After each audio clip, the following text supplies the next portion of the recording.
Hello everyone, कैसे हैं आप सभी। आई होप अच्छे एंड स्वस्थ होंगे। आप सभी का स्वागत है आपके अपने यूट्यूब चैनल लर्न विद प्रीत चौधरी में। हमारी आरएस परी 2023 की टेस्ट सीरीज चल रही थी, जिसमें हमारा आज का जो टेस्ट रहने वाला है वो 63वां टेस्ट रहने वाला है। ये जो टेस्ट सीरीज है आपके लिए काफ़ी इम्पोर्टेंट है, क्योंकि इस टेस्ट सीरीज से हम इम्पोर्टेंट से इम्पोर्टेंट क्वेश्चन और उनके साथ जितने भी क्वेश्चन बन सकते हैं सारे कवर कर रहे हैं। हमारा जो सिलेबस है आरएस प्री का पूरा कवर हमारा हो जाएगा। काफ़ी हद तक हमने कवर भी कर लिया है। जिन टॉपिक से क्वेश्चन हर बार बनते हैं उसके क्वेश्चन हम ज़्यादा से ज़्यादा ला रहे हैं। आज के टेस्ट की बात करें कि आज के टेस्ट में हमारा क्या सब्जेक्ट रहेगा, क्या टॉपिक से क्वेश्चन रहने वाले हैं, तो आपका इंडियन पॉलिटी है। इंडियन पॉलिटी का जो आपका इलेक्शन निर्वाचन उससे संबंधित है वो क्वेश्चन रहने वाले हैं। साथ में आपके राजस्थान जीके की बात करें तो राजस्थान जीके में आपका आर्ट एंड कल्चर है, उसका टॉपिक रहेगा लोक संगीत और शास्त्रीय संगीत। लोक संगीत और शास्त्रीय संगीत ये टॉपिक है वो आज का रहने वाला है। साथ में ही इसमें हमें करंट अफेयर्स के क्वेश्चंस भी आज कुछ सॉल्व करेंगे, कवर करेंगे। तो आज की क्लास है काफ़ी इंपॉर्टेंट रहने वाली है। मैं आपको जिस भी टॉपिक के क्वेश्चन लेके आ रही हूँ, चाहे आपके आर्थिक मिक्स या बजट की क्लास हो, चाहे आपकी अदर जो सब्जेक्ट है जैसे इंडियन पॉलिटी हो गया, आपके साइंस एंड टेक के क्वेश्चन हो गए, जो भी होगी उन क्लास के साथ है आपके राजस्थान जीके की क्लास है वो जरूर होगी। कि हर क्लास में राजस्थान जीके के क्वेश्चंस हैं वो जरूर होंगे। क्यों? क्योंकि इससे क्वेश्चंस है वो काफ़ी ज़्यादा बनते हैं। तो हमारा राजस्थान जीके है वो बहुत अच्छे से कवर होना चाहिए, ताकि हमारा जो टारगेट है 100+ मार्क्स का वो अच्छे से कवर हो जाए। आज की क्लास काफ़ी इंपॉर्टेंट रहेगी, तो आपको क्लास है वो शुरू से लेकर लास्ट तक देखनी है अच्छे से। उसका बाद में आप रिवीजन भी कर सकते हैं। तो उस रिवीजन के लिए जो इस क्लास की पीडीएफ है वो आपको टेलीग्राम चैनल पर प्रोवाइड करवा दी जाएगी। तो चलिए आज की क्लास से स्टार्ट करते हैं। हमारी क्लास का फर्स्ट क्वेश्चन है, नीचे दो वक्तव्य दिए गए हैं जिनमें एक को कथन ए कहा गया और दूसरे को कारण आर कहा गया है। संसद और राज्य विधानमंडलों में महिलाओं के लिए 33% सीटों के आरक्षण के लिए संविधान संशोधन की आवश्यकता नहीं है। चुनाव लड़ने वाले राजनीतिक दल बिना किसी संविधान संशोधन के जितनी सीटों पर चुनाव लड़ रही हैं उसके 33% का महिलाओं के लिए नियत कर सकते हैं। उपयुक्त के दोनों वक्तव्यों के संदर्भ में निम्नलिखित में से कौन सा सही है।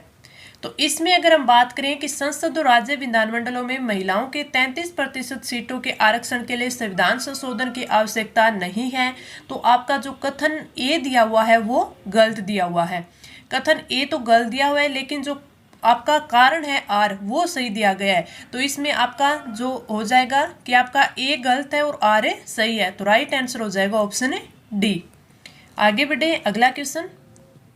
आंतरिक दलीय लोकतंत्र का उपयोग होता है ऐसी सरकार के लिए जो कई दलों द्वारा साझा कार्य के साथ गठित हो, ऐसे दल के लिए जो शासन गठित करने वाले दल अथवा दलों से निकटतम हो, दल का आंतरिक चुनाव जो दल के पदाधिकारियों के चयन हेतु समय समय पर हो, शासन की गोपनीयता जो शासन में साझेदारी करने वाले दलों के बीच में हो।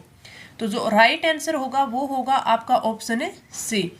आंतरिक दलीय लोकतंत्र का यूज है वो दल का आंतरिक चुनाव जो दल के पदाधिकारियों के चयन हेतु समय समय पर हो। तो राइट आंसर ऑप्शन सी।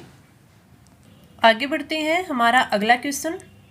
भारत के विभिन्न राजनीतिक दलों को राष्ट्रीय या क्षेत्रीय दल का दर्जा देने का अधिकार किसको है? संसद को, राष्ट्रपति को, चुनाव आयोग को या फिर सर्वोच्च न्यायालय को। तो आपका जो राइट आंसर होगा वो होगा ऑप्शन सी, चुनाव आयोग का। अब ये क्वेश्चन इंपॉर्टेंट बन जाता है, किस हिसाब के से आपसे क्वेश्चन पूछा जा सकता है कि जो आपका चुनाव आयोग है उसके क्या क्या कार्य होते हैं, उसकी क्या क्या शक्तियां होती है।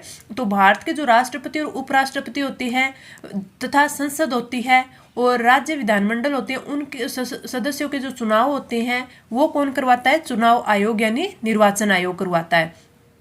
इसके कार्यों की बात करें तो इसमें एक तो निर्वाचन क्षेत्रों का जो परिसीमन होता है, परिसीमन, तो परिसीमन करना किसका काम है? चुनाव आयोग का है। मतदाता है उसकी सूची तैयार करना, मतदाता सूची तैयार करना किसका काम है? चुनाव आयोग का। जो राजनीतिक दल होते हैं, राजनीतिक दल, उनको जो मान्यता देना है वो किसका काम है? वो है आपके चुनाव आयोग का।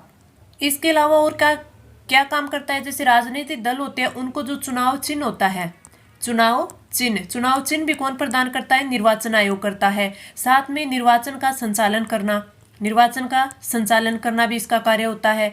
जो अर्ध न्यायिक कार्य होते हैं, अर्ध न्यायिक कार्य वो भी करते हैं। अर्ध न्यायिक कार्य कैसे हो गए? जैसे आपने देखा होगा कि जो अनुच्छेद 103 है उसके अंतर्गत राष्ट्रपति है वो संसद के सदस्यों की अयोग्यता देखता है, तो उसके संबंध में निर्वाचन आयोग है उससे परामर्श लेता है। अनुच्छेद 192 है उसके अंतर्गत जो राज्य विधानमंडल के सदस्यों की अयोग्यता के संबंध में भी राज्यों के जो राज्यपाल है वो निर्वाचन आयोग से परामर्श लेते हैं। चुनाव को रद्द करना, चुनाव को रद्द करना ये भी किसका कार्य है? ये भी किसका है? चुनाव आयोग का है। जब निर्वाचन आयोग है वो चुनाव में कोई भी धांधली होती है उस स्थिति में चुनाव को रद्द कर सकता है। उसके और कार्य भी होते हैं, जैसे जो राजनीतिक दल होते हैं उनके लिए आचार संहिता है उसे तैयार करना, और राजनीतिक दलों का जो आकाशवाणी पर प्रचार का समय होता है, आकाशवाणी पर जो चुनाव प्रचार का समय होता है उसको नियत करना, उम्मीदवार द्वारा जो खर्च किया जाता है और उस कुल जो खर्च की राशि है उसको निश्चित करना, उसके साथ साथ चुनाव की जो वैधता है उसका निपटारा करना, चुनाव शांतिपूर्ण ढंग से होंगे, किस प्रकार होंगे उनको शांतिपूर्ण ढंग से संपन्न करवाना, चुनाव लड़ने तो जो व्यक्ति होता है उसकी पात्रता निर्धारित करना, मतदाता को राजनीतिक प्रशिक्षण देना, चुनाव याचिका आदि के संबंध में सरकार को आवश्यक परामर्श देना, तो ये सारे काम किसके होते हैं? चुनाव आयोग के होते हैं। इसी एक में कौन सा काम है? राजनीतिक दलों को राष्ट्रीय या क्षेत्रीय दल का दर्जा देना। तो ये सब जितने भी मैंने आपको काम गिनवाए हैं ये बहुत ही इम्पोर्टेंट है। आप या तो एक साइड इनको नोट डाउन कर लेना, इनका बार बार रिवीजन करना। एग्जाम में पूछा जाता है कि जो निर्वाचन आयोग है, चुनाव आयोग है, उसके कौन कौन से कार्य होते हैं। ऐसे आपको लैंग्वेज में बना के दे देगा, ABCD 4 कथन दे देगा, उनमें से पूछेगा कि निम्नलिखित नीचे जो दिए गए हैं उनमें से कौन कौन से है वो निर्वाचन आयोग के कार्य हैं। तो आपको फिर नीचे ऑप्शन में AB है, ABCD चारों है, ऐसे फिर ऑप्शन में पूछ लेगा।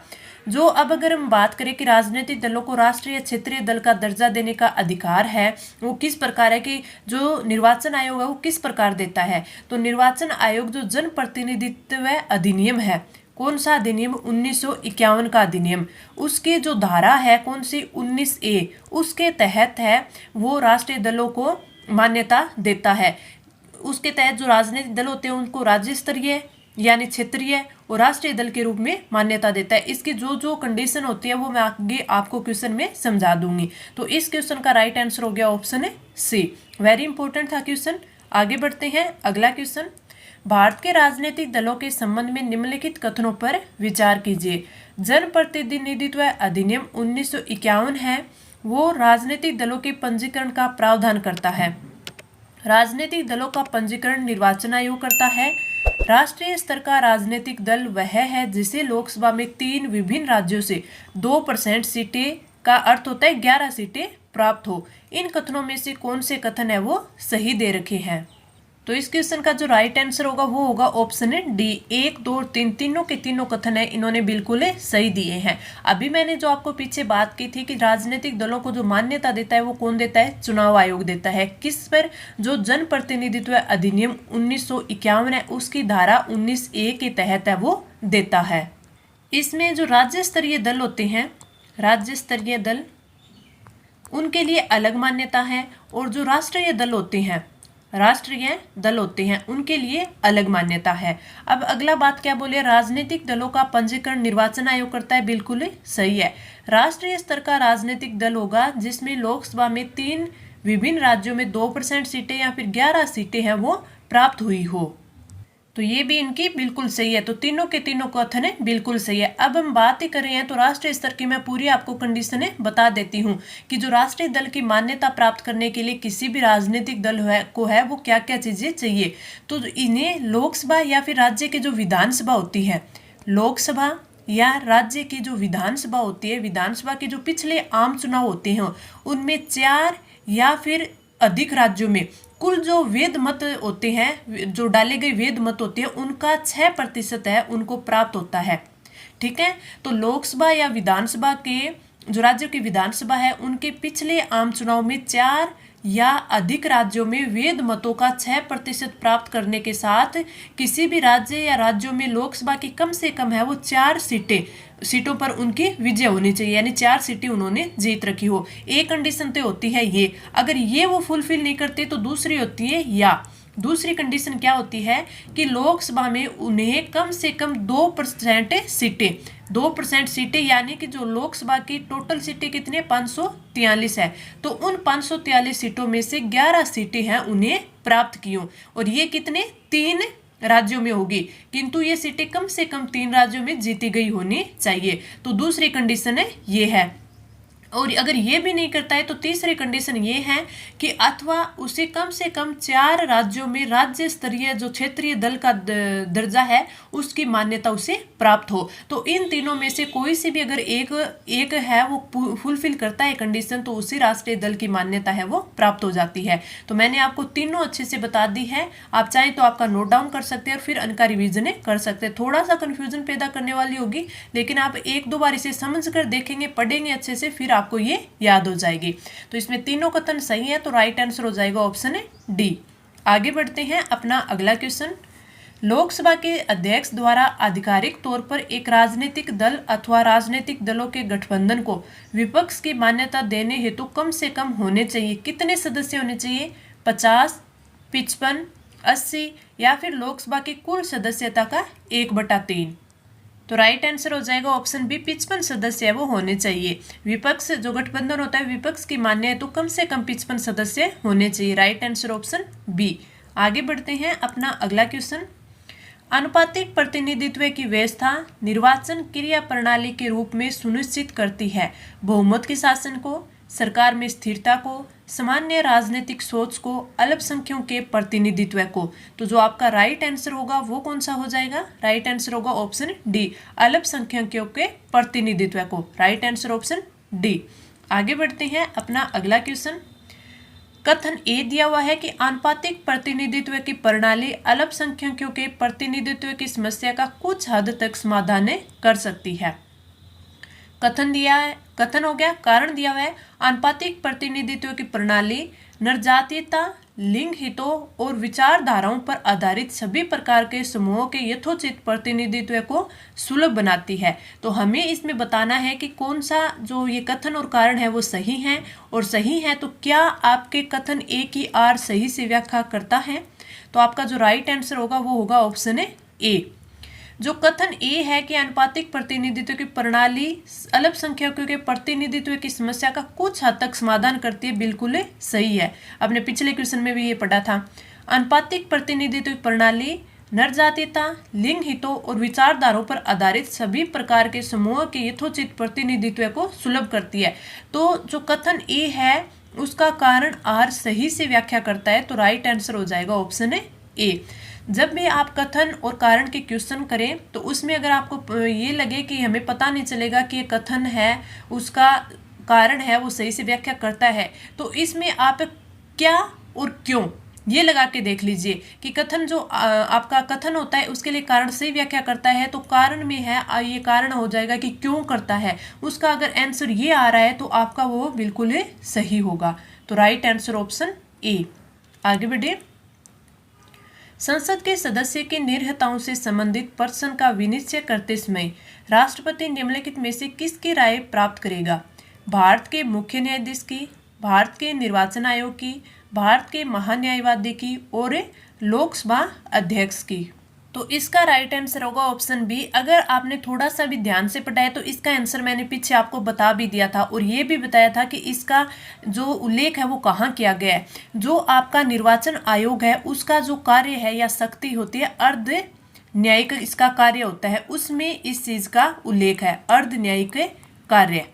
अर्ध न्यायिक कार्य जो निर्वाचन आयोग होता है उसको कुछ अर्ध न्यायिक कार्य भी सौंपे जाते हैं। जैसे आपको मैंने बताया क्या था कि जो आपका अनुच्छेद 103 है, अनुच्छेद 103 है, उसके अंतर्गत राष्ट्रपति है वो संसद के सदस्यों की अयोग्यता यानी डिस्क्वालिफिकेशन होती है उसके संबंध में निर्वाचन आयोग से परामर्श लेता है, उससे राय लेता है। तो वो किस में दिया हुआ है? वो अनुच्छेद 103 में दिया हुआ है। अगर हम बात करें अनुच्छेद 192 की, उसके अंतर्गत जो राज्य विधानमंडल है, राज्य विधानमंडल। उसके सदस्यों की जो डिस्क्वालिफिकेशन है उसके लिए जो निर्वाचन आयोग है उससे परामर्श लिया जाता है। कौन लेता है? राज्यपाल लेता है। तो राज्यपाल है वो निर्वाचन आयोग से परामर्श ले सकता है। तो इस प्रकार जो निर्वाचन आयोग होता है उसको सिविल न्यायालय की भी अधिकारिता होती है। सिविल न्यायालय की जो शक्तियां है वो उनको प्राप्त होती है। भारत का अगर भू क्षेत्र है उसके अंतर्गत कोई भी व्यक्ति है वो किसी भी व्यक्ति को अपने समक्ष है वो उपस्थित होने का आदेश दे सकता है। साथ में किसी भी विभाग है उसे भी किसी चीज से संबंधित जो फाइलें हैं वो अपने पास है वो मंगवा सकता है। तो ये सब अधिकार किसको होते हैं? निर्वाचन आयोग को होते हैं। तभी मैंने पीछे आपको बताया था कि जो निर्वाचन आयोग की शक्तियां और उसके कार्य हैं वो अच्छे से पढ़ लेना, उनसे क्वेश्चन बनता है। तो राइट आंसर हो जाएगा ऑप्शन बी। आगे बढ़े अपना अगला क्वेश्चन। कथन ए है भारत में स्थायी दलीय व्यवस्था नहीं है। कथन जो कारण आर दिया हुआ है कि अत्यधिक संख्या में राजनीतिक दल है। तो हमें बताना है कि कथन ए और आर सही है, और अगर सही है तो क्या कथन ए की व्याख्या है वो कथन आर सही से कर रहा है।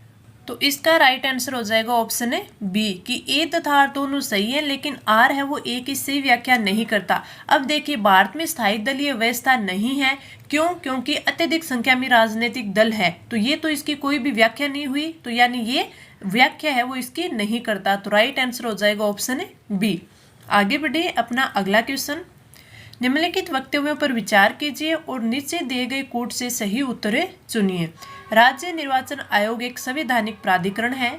ग्रामीण स्थानीय निकायों के निर्वाचन पर भारत के निर्वाचन आयोग का निरीक्षण रहता है। इसमें हमें बताना है कि कौन सा है वो कथन ए और आर सही है, और इनका जो कारण आर है वो कथन ए की सही व्याख्या करता है या फिर नहीं। तो राइट आंसर हो जाएगा ऑप्शन ऑप्शन डी। ए तो सही है लेकिन किंतु आर जो है वो गलत दिया हुआ है। तो कथन ए सही है लेकिन आर है वो गलत दिया हुआ है। तो राइट आंसर हो जाएगा ऑप्शन डी। आगे बढ़ते हैं हमारा अगला क्वेश्चन। राष्ट्रीय मतदाता दिवस है वो कब मनाया जाता है? 15 जनवरी, 25 जनवरी, 15 फरवरी और 25 फरवरी। तो राइट आंसर होगा आपका ऑप्शन बी 25 जनवरी। अब जो हमारा निर्वाचन आयोग है उससे कुछ वन लाइनर क्वेश्चन है, वेरी इंपॉर्टेंट है। मैं इतने टाइप तो नहीं कर सकती, लेकिन आपको एक एक है वो आपको यहाँ पे रिकॉल जरूर करवा सकती हो। तो आप चाहें तो आप उनको नोट डाउन कर सकते हैं, वेरी इंपॉर्टेंट रहेंगे। सबसे पहले आपसे पूछ सकता है कि जो भारतीय संविधान है उसके किस अनुच्छेद के तहत जो चुनाव आयोग यानी निर्वाचन आयोग है उसके बारे में प्रावधान दिया हुआ है। वन लाइनर क्वेश्चन है तो आपसे पूछा जा सकता है, तो आप बताएंगे अनुच्छेद 324 के तहत भारतीय संविधान के चुनाव आयोग में प्रावधान है। दूसरा, अगर आपसे पूछ ले कि भारत की जो निर्वाचन प्रणाली है, निर्वाचन प्रणाली वो किस देश की निर्वाचन प्रणाली से ली गई है, तो वो आपके ब्रिटेन की निर्वाचन प्रणाली से ली गई है। पूछे कि निर्वाचन आयोग की स्थापना कब हुई, तो स्थापना 25 जनवरी 1950 को हुई। ये चीजें छोटी छोटी है लेकिन आप सभी को याद होनी चाहिए। भारत में संसद तथा जो राज्य विधानमंडल है उनके चुनाव संपन्न करवाने की जो शक्ति है वो किसी होती है, तो वो किसको होती है? निर्वाचन आयोग को। तो आप ध्यान रखना, भारत में संसद और राज्य विधानमंडल के चुनाव है वो निर्वाचन आयोग करवाता है। जो भारत के मुख्य चुनाव आयुक्त होते हैं, मुख्य चुनाव आयुक्त उनकी नियुक्ति है वो कौन करता है? तो उनकी नियुक्ति है राष्ट्रपति करता है। और इसके साथ साथ जो मुख्य चुनाव आयुक्त होता है उसकी कार्यकाल या पदावधि ये पूछ ले तो वो 6 वर्ष या 65 वर्ष जो भी पहले हो जाए। और आपसे पूछा जा सकता है कि जो मूल संविधान है, वेरी इंपॉर्टेंट है, पूछ ले मूल संविधान है उसमें आम चुनाव के लिए जो मतदाता की न्यूनतम आयु है यानी कितने आयु का है वो मतदान कर सकता था, तो वो 21 वर्ष। मूल संविधान में कितना था? 21 वर्ष इंपॉर्टेंट है, लेकिन अब कितना कर दिया गया है? 18 वर्ष कर दिया गया है। तो ये भी पूछा जा सकता है। अगर आपसे पूछ ले कि जो भारत में सार्वजनिक मताधिकार के आधार पर है वो प्रथम आम चुनाव वह कब हुए थे, तो वो हुए थे 1952 में। कब हुए? 1952 में। और अगर पूछे कि भारत में सबसे पहले यानी सर्वप्रथम महिलाओं को मताधिकार कब प्राप्त हुआ, तो वो हुआ था 1926 में। इंपॉर्टेंट है, ये भी पूछा जा सकता है। और वन लाइनर क्या क्वेश्चन बन सकते हैं? आपसे पूछा जा सकता है कि भारत के जो प्रथम चुनाव आयुक्त थे प्रथम चुनाव आयुक्त वो कौन थे? वो सुकुमार सेन थे, सुकुमार सेन। और आपसे पूछा जा सकता है, एक आपसे इसमें इंपॉर्टेंट है, वो दिनेश गोस्वामी समिति, दिनेश गोस्वामी समिति। इससे क्या क्वेश्चन पूछा जा सकता है? इससे पूछा जा सकता है कि किस समिति यानी किस समिति का गठन है वो चुनाव सुधार के संबंध में किया गया था। तो जो दिनेश गोस्वामी समिति का गठन है वो चुनाव सुधारों के संबंध में सिफारिश देने के लिए किया गया था। तो ये भी इम्पोर्टेंट है। मैंने आपको ये लगभग 10 क्वेश्चन है वो बताए हैं, काफी इंपॉर्टेंट है, वन लाइनर में भी आपसे पूछे जा सकते हैं। इस क्वेश्चन का राइट आंसर ऑप्शन है बी। आगे बढ़े अपना अगला क्वेश्चन। निर्वाचन आयुक्त हटाया जा सकता है मुख्य निर्वाचन आयुक्त द्वारा, प्रधानमंत्री द्वारा, मुख्य निर्वाचन आयुक्त के परामर्श पर राष्ट्रपति द्वारा और भारत के मुख्य न्यायाधीश द्वारा। तो राइट आंसर हो जाएगा ऑप्शन सी, मुख्य निर्वाचन आयुक्त के परामर्श पर राष्ट्रपति द्वारा हटाया जा सकता है। जो आपके जो मुख्य निर्वाचन आयुक्त है उसको अगर पूछ ले कि किस प्रकार हटाया जाता है तो उसको उसके पद से हटाया जाता है जिस प्रकार जो सुप्रीम कोर्ट के न्यायाधीश है उनको हटाया जाता है। और निर्वाचन आयुक्त को मुख्य निर्वाचन आयुक्त के परामर्श पर राष्ट्रपति के द्वारा हटाया जा सकता है। दोनों आपको अच्छे से ध्यान रखने हैं। आगे बढ़े अपना अगला क्वेश्चन। निम्नलिखित में से कौन सी जोड़ी है वो संस्था और संविधान के अनुच्छेद है वो सुमेलित हैं? भारत का सर्वोच्च न्यायालय अनुच्छेद 318, भारत का निर्वाचन आयोग अनुच्छेद 324, संघीय लोक सेवा आयोग अनुच्छेद 332 और महाधिवक्ता अनुच्छेद 351। तो कौन सा सही सुमेलित दिया गया है? तो आपका राइट आंसर हो जाएगा ऑप्शन बी, भारत का निर्वाचन आयोग अनुच्छेद 324 में। अभी मैंने पीछे आपको बताया था। भारत का सर्वोच्च न्यायालय की बात करें तो आपके भाग 5 में जो अनुच्छेद 124 से 147 तक है वो सर्वोच्च न्यायालय से संबंध रखते हैं। संघीय लोक सेवा आयोग की बात करें तो 315। और आपको कमेंट करके बताना है कि महाधिवक्ता है वो कौन से अनुच्छेद में उनका उल्लेख किया गया है। इस क्वेश्चन का राइट आंसर ऑप्शन बी। आगे बढ़े अपना अगला क्वेश्चन। मत देने का अधिकार और निर्वाचित होने का अधिकार भारत में एक मौलिक अधिकार है, संवैधानिक अधिकार है, प्राकृतिक अधिकार है या फिर वैधानिक अधिकार है? तो राइट आंसर हो जाएगा ऑप्शन डी, वैधानिक अधिकार है। आगे बढ़े अपना अगला क्वेश्चन। निम्नलिखित कथनों पर विचार कीजिए। भारत का निर्वाचन आयोग 5 सदस्यीय निकाय है। संघ का गृह मंत्रालय आम चुनाव और उपचुनाव दोनों के लिए चुनाव कार्यक्रम तय करता है। निर्वाचन आयोग मान्यता प्राप्त राजनीतिक दलों के विभाजन विलय से संबंधित विवाद निपटाना है। बिल्कुल सही। तो इसमें जो सही कथन है वो है आपका ऑप्शन है डी। राइट आंसर हो जाएगा ऑप्शन डी की केवल 3 है वो सही दिया गया है। आगे बढ़े अगला क्वेश्चन। श्रावण माह के दौरान राजस्थानी महिलाओं द्वारा गाया गाने वाला लोकप्रिय लोकगीत है। वेरी इंपॉर्टेंट है। अब हमारे यहाँ से राजस्थान के जो आर्ट एंड कल्चर है उसकी क्वेश्चंस है वो स्टार्ट हो गई हैं। तीज, लोटिया, रसिया गीत और कजरी। तो राइट आंसर हो जाएगा ऑप्शन फर्स्ट, तीज। तीज है वो श्रावण मास के दौरान राजस्थानी महिलाओं के द्वारा गाया जाने वाला गीत है। तो राइट आंसर ऑप्शन ए। आगे बढ़े अपना अगला क्वेश्चन। जला गीत स्त्रियों द्वारा कब गाया जाता है? कुआं पूजन के समय, जल झूलने एकादशी के अवसर पर, वर की बारात का डेरा देखने जाने पर और तीज पूजन के अवसर पर। तीज पूजन के अवसर पर। तो आपका जो राइट आंसर होगा वो होगा ऑप्शन सी, वर की बारात का जो डेरा देखने जाते हैं तो उस टाइम गाया जाता है जला गीत। तो राइट आंसर ऑप्शन सी। आगे बढ़े अपना अगला क्वेश्चन। जो आपके जो लोकगीत और शास्त्रीय गीत है उससे, वाद्य यंत्र से, इनसे क्वेश्चन है वो हर बार आता है तो ये भी इम्पोर्टेंट है। होलार राजस्थानी लोकगीत जो किस अवसर पर गाए जाते हैं? किसी को विवाह के लिए प्रस्ताव दे, शिशु के जन्म पर, गणगौर उत्सवों पर, विवाह के समापन पर। तो जो राइट आंसर होगा वो होगा ऑप्शन बी, शिशु के जन्म पर है वो होलार गीत है वो गाए जाते हैं। Right answer option B. अगला क्वेश्चन। निम्नलिखित में से कौन सी लोक गायकी की श्रेणी में सम्मिलित नहीं है? ढोला, आला, ध्रुपद और बारहमासा। तो जो राइट आंसर होगा वो होगा ऑप्शन है सी, ध्रुपद है वो लोक गायकी की श्रेणी में नहीं आता। तो राइट आंसर ऑप्शन सी। अगला क्वेश्चन। ध्रुपद गायकी का आरंभ किसके शासनकाल में हुआ था?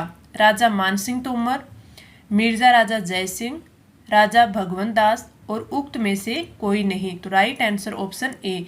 राजा मान सिंह तोमर है, उनके शासनकाल में ध्रुपद गायकी है वो प्रारंभ हुई थी। तो राइट आंसर ऑप्शन ए।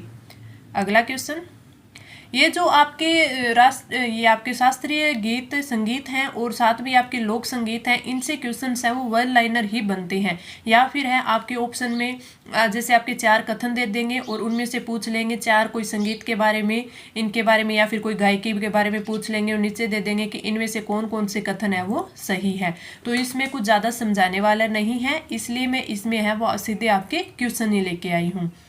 मध्यकालीन ग्रंथ मान कौतूहल की विषय वस्तु क्या है? आमेर के राजा मानसिंह का बंगाल अभियान, हिंदुस्तानी शास्त्रीय गायन के रागों का संकलन, नागौर की रानी जो मानकंवर थी, मानकंवर के मनोविनोद, या फिर साहित्य के पहेलियाँ कि जो मान कौतूहल है वो किस विषय पर आधारित है। तो इसमें जो आपका राइट आंसर है ऑप्शन है बी। हिंदुस्तानी जो शास्त्रीय गायन है उसकी रागों का संकलन किया गया है मान कौतूहल में। Right answer option B. आगे बढ़ते हैं अपना अगला क्वेश्चन। राजस्थान के उमर फारूक मेवाती का संबंध है वो किस क्षेत्र से था? पर्यावरण, चिकित्सा विज्ञान, खेल और संगीत। तो जो आपका राइट आंसर होगा वो होगा ऑप्शन डी। सभी को पता है क्योंकि हम है वो संगीत के बारे में क्वेश्चन पढ़ रहे हैं, तो राइट आंसर ऑप्शन डी हो जाएगा। आगे बढ़े अपना अगला क्वेश्चन। गोहरहारी डागुरी खंडारी का संबंध किससे है? ध्रुपद गायकी, चित्रकला स्कूल, हस्तकला केंद्र और नील उद्योग। तो जो राइट आंसर होगा वो होगा ऑप्शन ए। ध्रुपद गायकी से इनका संबंध है। इसमें ऐसे कई क्वेश्चन आ जाते हैं जो हमने कई बार है वो पढ़े नहीं होते, तो इनका वन लाइनर क्वेश्चन करने का यही प्रॉफिट होता है कि इनसे हमारे जो भी टॉपिक होता है वो कवर हो जाता है। आगे बढ़े। शास्त्रीय संगीत पर रचना राधा गोविंद संगीत सार के रचयिता थे? देवर्षि बृजपाल भट्ट, चतुरलाल सेन, देवर्षि भट्ट द्वारकानाथ और हीरानंद व्यास। तो राइट आंसर होगा ऑप्शन ए। देवर्षि बृजपाल भट्ट है वो राधा गोविंद संगीत सार के रचयिता थे। तो राइट आंसर ऑप्शन ए। अगला क्वेश्चन। राजस्थान कबीर यात्रा का संबंध निम्नलिखित में से किस क्षेत्र से है? गायन, चित्रण, लेखन और वानिकी। तो right answer option A. Kabir यात्रा का संबंध है वो गायन क्षेत्र से है। तो राइट आंसर हो जाएगा ऑप्शन ए। अगला क्वेश्चन। राग कल्पद्रुम के रचयिता हैं कृष्णानंद व्यास, राधा कृष्ण, राणा हमीर और महाराणा कुंभा। तो जो राइट आंसर होगा वो होगा ऑप्शन ए। राग कल्पद्रुम के रचयिता है कृष्णानंद व्यास। एक इसी प्रकार है राग चंद्रिका। राग चंद्रिका, एक तो राग कल्पद्रुम हो गया, उसके रचयिता तो कृष्णानंद व्यास हो गए। अगर आपसे पूछ ले राग चंद्रिका है उसके जो आपके लेखक है या रचयिता है वो कौन है, तो वो है आपके द्वारका भट्ट। कौन है? द्वारका भट्ट। तो इसे भी आप थोड़ा याद रख लेना। इसका राइट आंसर हो जाएगा द्वारका भट्ट। राग चंद्रिका द्वारका भट्ट और राग कल्पद्रुम में कृष्णानंद व्यास। कैसे? कृष्णानंद व्यास। आगे बढ़े अपना अगला क्वेश्चन। कौन सा एक लोकगीत है वो राजस्थान के पर्वतीय क्षेत्र का नहीं है? पटेलिया, कुरंजा, बिछियो और लालर। तो जो आपका राइट आंसर होगा वो होगा ऑप्शन बी। कुरंजा ये है, ये पर्वतीय क्षेत्र में नहीं गाया जाता। तो राइट आंसर ऑप्शन बी। अगला क्वेश्चन। राजस्थान का वह संगीत जिसके विषय में किंवदंती है कि उसने एक राग से पत्थर को पिघला दिया था? हरि सिंह, मोहनलाल, कुशाली राम और ख्याली राम। तो ऐसे कौन से संगीतज्ञ हैं जिनके बारे में ये किंवदंती है? तो आपका जो राइट आंसर होगा वो होगा ऑप्शन ए। हरि सिंह। हरि सिंह हैं वो संगीतज्ञ थे जिनके बारे में ऐसा बोला गया है कि उन्होंने एक राग से है वो पत्थर को पिघला दिया था। तो राइट आंसर ऑप्शन ए। आगे बढ़े अपना अगला क्वेश्चन। लोकगीत किसी संस्कृति के मुंह बोले चित्र है, यह है कथन किसका है? मैं कई बार बोलती हूँ ना, चाहे स्टेटमेंट के, चाहे आपके हिस्ट्री में क्वेश्चन हो, आपके पॉलिटी में क्वेश्चन हो, चाहे आपके आर्ट एंड कल्चर में हो, ये क्वेश्चन है वो काफ़ी इंपॉर्टेंट होते हैं, इनसे क्वेश्चन पूछ लिया जाता है। तो लोकगीत किसी संस्कृति के मुंह बोले चित्र है किसने कहा? देवेंद्र सत्यार्थी ने, सत्येंद्र त्रिपाठी ने, महात्मा गांधी ने, या फिर डॉक्टर जेत नारायण शास्त्री ने। तो आपका राइट आंसर क्या होगा? राइट आंसर होगा ऑप्शन ए। देवेंद्र सत्यार्थी ने ये बोला था। आगे बढ़े हमारा अगला क्वेश्चन। लोकगीत ओल्यूं गाया जाता है? प्रिय की याद में, वीरता का महिमा मंडन में, शोक की घड़ी में और उत्सव के अवसर पर। तो जो आपका राइट आंसर होगा, तो राइट आंसर होगा ऑप्शन ए, प्रिय की याद में ओल्यू गीत गाया जाता है। आगे बढ़े अपना अगला क्वेश्चन। घुघरी, केवड़ा आदि लोकगीत किस क्षेत्र से संबंधित है? पर्वतीय क्षेत्र से, मैदानी क्षेत्र से, मरुस्थलीय क्षेत्र से और मेवात क्षेत्र से। तो राइट आंसर हो गया ऑप्शन सी, मरुस्थलीय क्षेत्र से। घुघरी, केवड़ा ये गीत है वो मरुस्थलीय क्षेत्र से संबंधित है। एक बार आपसे पूछा जाता है कई बार कि रतवाई लोकगीत है वो किस क्षेत्र में गाए जाते हैं, तो वो आपका मेवात क्षेत्र में इम्पोर्टेंट है, वेरी इंपॉर्टेंट लगा लेना, काफी बार एग्जाम में पूछा जाता है। रतवाई लोकगीत का संबंध है वो किस क्षेत्र से है, तो वो मेवात क्षेत्र से है। घुघरी, केवड़ा लोकगीत का संबंध है वो मरुस्थलीय क्षेत्र से है। Right answer option C. आगे बढ़े अपना अगला क्वेश्चन। ये क्वेश्चन हमारे करंट अफेयर्स के हैं, तो आपके लिए काफी इंपॉर्टेंट है, इन्हें भी अच्छे से आपको सोल्व करना है। हाल ही में 10 दिवसीय थिरुओणम महोत्सव 2023 है वो कहाँ प्रारंभ हुआ? केरल, गोवा, महाराष्ट्र और कर्नाटक। अब थिरुओणम आया है तो हमारा सीधा से होगा या तो केरल या कर्नाटक। तो right answer option A, Kerala में। जो थिरुओणम है इसे ही थिरुवोणम उत्सव भी बोलते हैं, थिरुवोणम उत्सव या फिर इसे थिरुओणम महोत्सव भी कहते हैं। ये एक मलयाली त्योहार है, मलयाली त्योहार है। ये जो चिंगम महीना होता है उसमें बनाया जाता है, तो इनका मलयाली है, उनका ये कोई महीना होता होगा चिंगम महीना, उसमें मनाया जाता है। और जो ओणम होता है, ओणम ये जो मलयालम वर्ष होता है उसकी शुरुआत है वो ओणम से होती है। और इसे क्या बोला जाता है? इसे कोला वर्षम भी बोला जाता है, कोला वर्षम भी जाना जाता है। तो कोला वर्षम के नाम से है वो इसे जाना जाता है। जो ओणम है वो मलयालम वर्ष की शुरुआत का प्रतीक माना जाता है। तो इसमें मैंने जो 3-4 चीजें बताई है काफी इंपॉर्टेंट है, और इस क्वेश्चन का राइट आंसर ऑप्शन है ए हो जाएगा। आगे बढ़े अपना अगला क्वेश्चन। हाल ही में डीजी यात्रा सुविधा पाने वाला पूर्वोत्तर का पहला हवाई अड्डा कौन सा है? पाक्योंग, इम्फाल, ईटानगर और गुवाहाटी। तो राइट आंसर हो जाएगा ऑप्शन डी, गुवाहाटी। डीजी यात्रा क्या है? जो डीजी यात्रा है वो हवाई अड्डों पर जो यात्री होते हैं, उनको एक सहज और परेशानी मुक्त अनुभव प्रदान करने के लिए जो चेहरे होते हैं, चेहरे की पहचान करने की एक तकनीक है। तो चेहरे की पहचान करने की तकनीक का उपयोग करती है डीजी यात्रा, जिससे जो यात्री है उनको सहज और परेशानी मुक्त अनुभव है वो दिया जा सके। तो इसका राइट आंसर होगा ऑप्शन है डी। आगे बढ़े अपना अगला क्वेश्चन। हाल ही में चर्चा में रहा कावेरी जल विवाद का संबंध है वो किन राज्यों से है? आंध्र प्रदेश और तमिलनाडु, गोवा और कर्नाटक, तमिलनाडु और कर्नाटक, केरल और गोवा। तो right answer option C, Tamil Nadu और कर्नाटक। इसमें हुआ क्या है कि जो आपका कावेरी जल विवाद है उसमें तमिलनाडु है, उन्होंने कर्नाटक द्वारा अपने जलाशय के जो 24,000 क्यूसेक का जो प्रवाह है वो सुनिश्चित करने में जो हस्तक्षेप किया है कर्नाटक ने, तो उसके लिए भारत सरकार के जो सुप्रीम कोर्ट है उस पर अपील की है तमिलनाडु ने। तो इसका राइट आंसर ऑप्शन है सी हो जाएगा। आगे बढ़े अगला क्वेश्चन। विश्व में जीसस क्राइस्ट की सबसे बड़ी मूर्ति कहाँ है? ब्राजील, मेक्सिको, इटली और पेरू। तो राइट आंसर हो जाएगा ऑप्शन ए, ब्राजील में। और ब्राजील में भी कहाँ? ब्राजील में रियो डी